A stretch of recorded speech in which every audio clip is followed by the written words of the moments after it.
நாம் என்ன கேட்கிறோம்? இந்த சட்டங்கள் நீங்கள் நிறைவேற்றிய முறையே தவறு.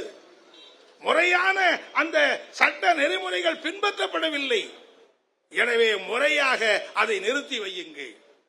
முறையாக அதை நாடாளுமன்றத்திலே முன்மொழியுங்கள்.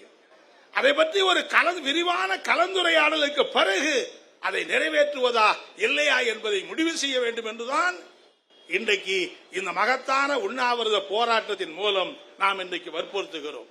மாண்புமிகு தமிழக முதலமைச்சர் அவர்கள் பிரதமர் நரேந்திர மோடிக்கு எழுதியிருக்கிற கடிதத்திலே கூட ஜூலை மாதம் 1ஆம் தேதியிலிருந்து அந்த சட்டத்தை அமல்படுத்தாதீர்கள்.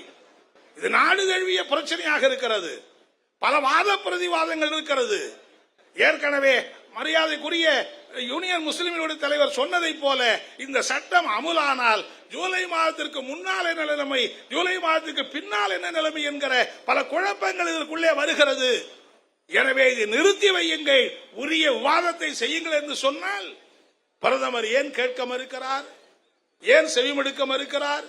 எப்படியோ நிறைவேற்றிட்டோம், இந்த சட்டத்தை வைத்துக் கொண்டு எதிர்கட்சிகளை முடமாக்கி விடலாம். அதுதான் இன்னைக்கு நிலைமை என்னவென்றால், யாரை வேண்டுமானாலும் தீவிரவாதியாக முத்திரை குத்தி விடலாம், யாரை வேண்டுமானாலும் பயங்கரவாதியாக முத்திரை குத்தி விடலாம். கேட்டால் என்ன சொல்கிறார்கள்? நாங்கள் காலனி ஆதிக்கத்தினுடைய அந்த நிலையை மாற்றுகிறோம் என்கிறார்கள்.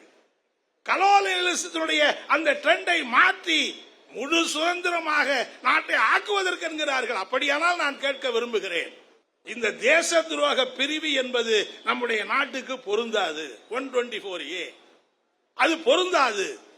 அது பிரிட்டிஷ் காலத்திலே கொண்டு வரப்பட்ட ஒரு சட்டம். இந்த நாட்டிலே விடுதலை போராட்டத்தை ஒடுக்குவதற்கு கொண்டு வரப்பட்ட ஒரு சட்டம்.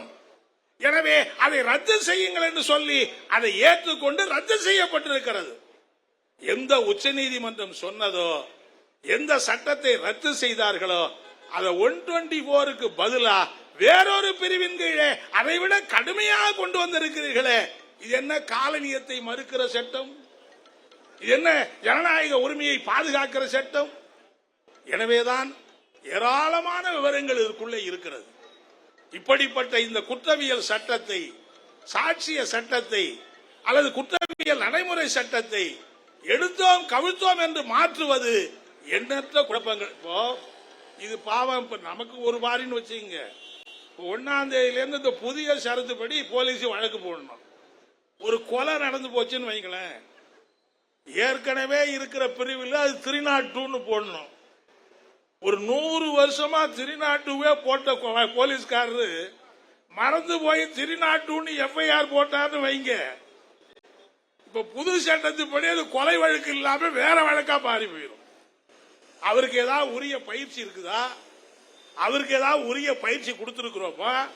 எந்த செக்ஷன்ல எப்படி வழக்கு போடணும், பழைய செக்ஷன் என்ன புது செக்ஷன் என்னன்னு யாருக்குமே வழக்கறிஞர்களுக்கே இன்னும் முழுசா தெரியுமான்னு சொல்ல முடியாது. அப்படி இருக்கிற போது ஒரு காவல்துறையிலே இருக்கிற சாதாரண SIக்கு எப்படி தெரியும், இன்ஸ்பெக்டருக்கு எப்படி தெரியும்? ஆகவே இது ஏகப்பட்ட சர்வ குழப்பத்தை